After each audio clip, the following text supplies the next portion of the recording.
everyone, and welcome to the Crazed Fanboy Roundtable. This is a new series we've started, branching off from the world of Nolan.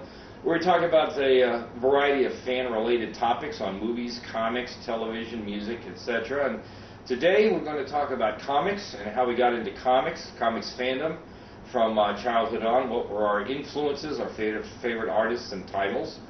I can tell you my earliest memories are DC. Probably that's because the family bought them at the spinner rack at the local drugstore, starting with The Adventures of Superman, because that's all I used to talk about, because I used to watch the George Reeves series all the time. I remember Metal Man. I don't know if anybody else remembers Metal Man. I had Metal Man, I had several DC titles, and then within a couple years after that, I discovered the Incredible Hulk through, I think, Tales to Astonish it was in at the time.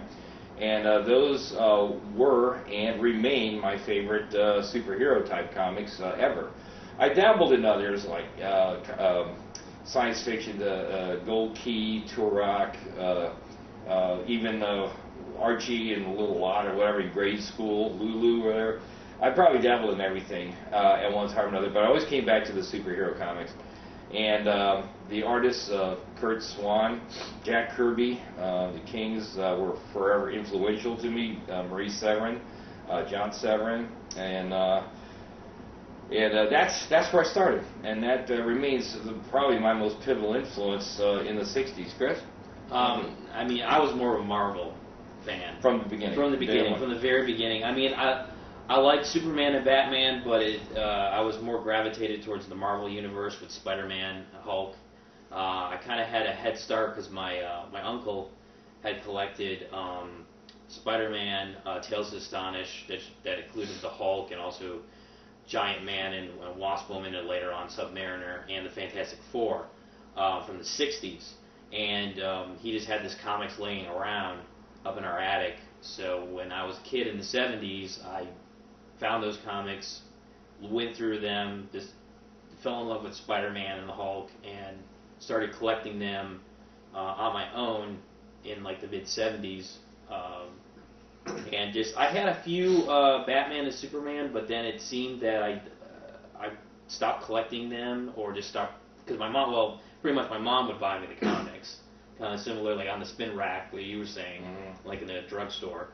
And I just seemed to like Spider-Man and Hulk better, and it seemed like Marvel was more edgier, more hipper than DC was. DC seemed conservative or just old-fashioned.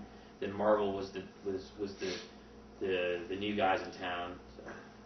Interesting that you say that, because I think that's why I more was drawn to DC, because at the time I was into well, let's go for the first Batman film came out.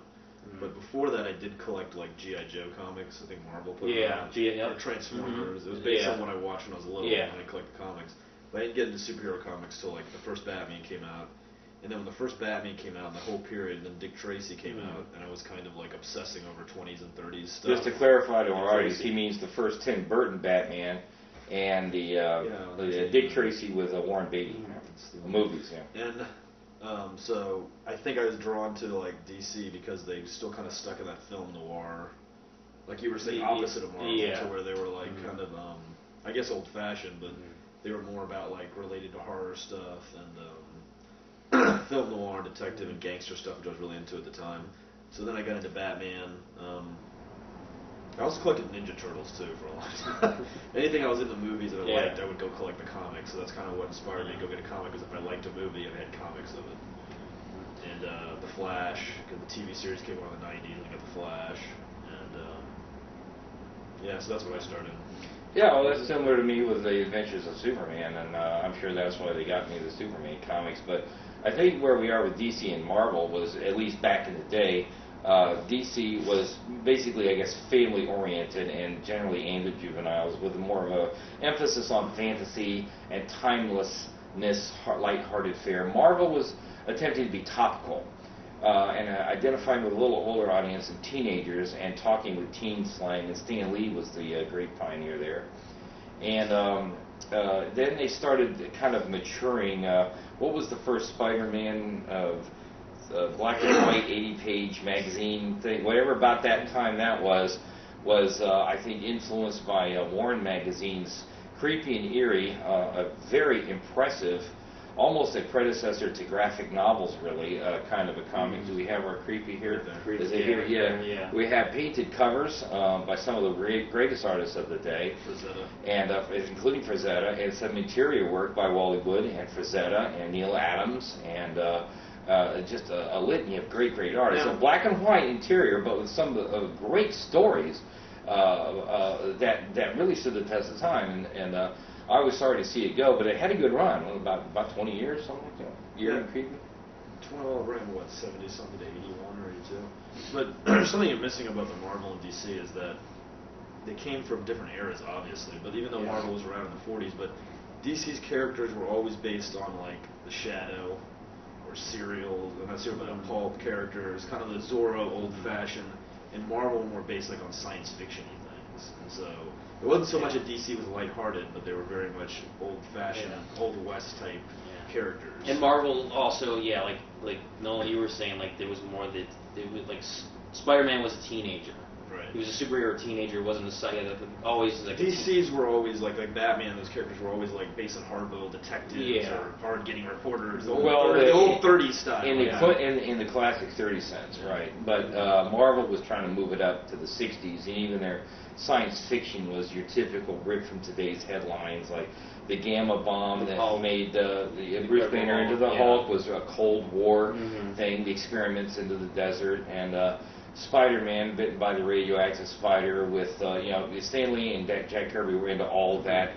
Cosmic rays, radioactivity, X-rays, what does it do to you, and things like that. How the cosmic rays were the Fantastic Four. Space flight was fairly new. The astronauts, what happens when you go through a cosmic belt? They come back and they're mutant superheroes. And then he had Iron Man, who wasn't a mutant, but he had the suit, and that was some mad scientist. The mad scientist type. None of our astronauts came back with the ability to stretch or torch on fire.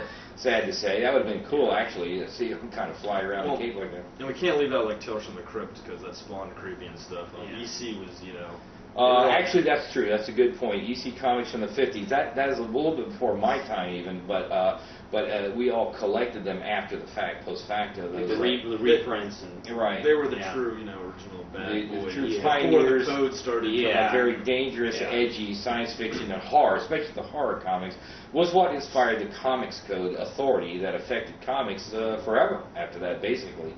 And then about 1985, the Batman was reinvented via Frank Miller with The Dark Knight, starting a whole new kind of era with Batman. And Alan Moore, Alan Moore with Watchmen and Sandman. The graphic novels matured and reached their peak. And probably, I'll see if my colleagues agree with me, between 38 and when was the death of Superman? 92? 93?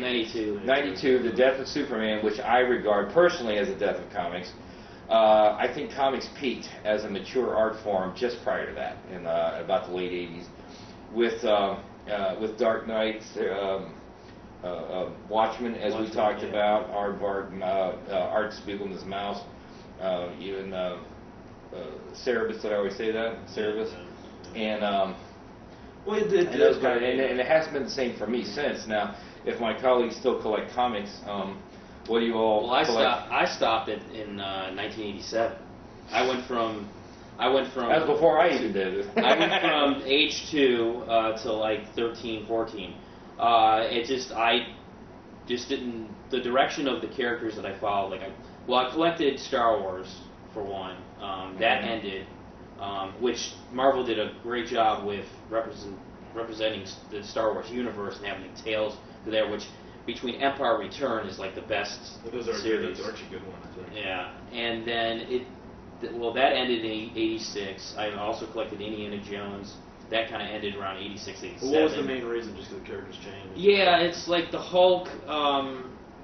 The tales of the stories that they were telling with the Hulk wasn't relating to it. Yeah, just like they changed them up. I don't know. I didn't start collecting till 88, 89. So, new I stopped maybe I don't know, I'm going to say like 5-6 years ago completely. Just, I don't know, it seemed like too many titles were out and they weren't really up to the par anymore. Well, there was that, and speaking for me personally, the death of Superman signaled to me a very significant change in the way comics were written and marketed. They were no longer obviously written for me and for baby boomers. They were aiming at a younger crowd. They were saying, whatever you grew up is now over and done with. We're closing the book. We're killing off Superman. We're making a new Batman, starting over at #1, starting over the Hulk, just starting over. So it was kind of like a screw you to me in my age group, and they were not writing or marketing for me anymore. Well, the stories weren't good anymore. That's another thing. And the stories weren't good anymore, but then I wouldn't know after that point because I didn't pick them up anymore. Terence, you said it was because the stories weren't good anymore. Do you think? I don't know. Maybe I don't know if I outgrew them. It wasn't worth what I was paying a month of subscriptions of like 6-7 titles. Yeah. It just turned out not to be worth it. That was for me too.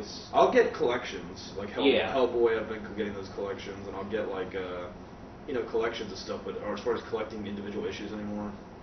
Yeah, I'll go to the Comic-Con and just like buy like issues of horror magazines or horror comics. I mean, and those seem to be the better ones to get because you don't want to get like a Spider-Man number 152 because you're in the middle of a story you don't know from the past issue to the with some irony, DC had it nailed with the timelessness, and the Marvel with the soap opera continuation chapter to chapter was a better seller at the time, but it's hard to catch up on just issue here, issue there because you're always in the middle of a story. So the timelessness is very good, and I'm reminded when I went to a recent convention and got some back issues that I had a mixed feeling of elation that these are still available, and it still brings back some wonderful memories, but also a sort of sadness that it's not like this anymore. These artists, a lot of these artists and writers, no longer even with us, and they don't write like this. They don't write these kind of comics anymore. So it's a kind of a mixed bag as far as collectability. With Star Wars came a whole new collectability in comics, where older comics were now through the roof. Action comics sold for $1 million. Detective comics sold for $2 million recently. Earlier comics are being priced out of the universe. So anyway, didn't want to end on a downer note, but that's how we got into comics fan. And if they hadn't changed their writing style, I'd possibly still be collecting them to this day. I pick up the odd one every once in a while. Don't get me wrong. I mean, if it's a good cover and like that, I'll check it out. But there's still There's still some good stuff. I mean, underground comics and Hellboy is really good too, which you feel like horror stuff. And the underground should be ignored. The undergrounds are important, absolutely. And there's a variety of companies now where back in the day it just seemed like there was the two big ones, Marvel and DC. So it's not all bad, but you just have to kind of dig. You have to find. There was a time back in the 60s I maintained that you could get everything publishable over 2 spinner racks. Especially before 1965. They didn't have 11 knockoff issues of the Batman and the Superman and all of that. Everything was very collectible today for 10 cents or 12 cents. That's true, but you see, these creases here with spinner racks. So anyway, that's it for this episode of Crazed Fanboy Roundtable. Thanks so much for tuning in.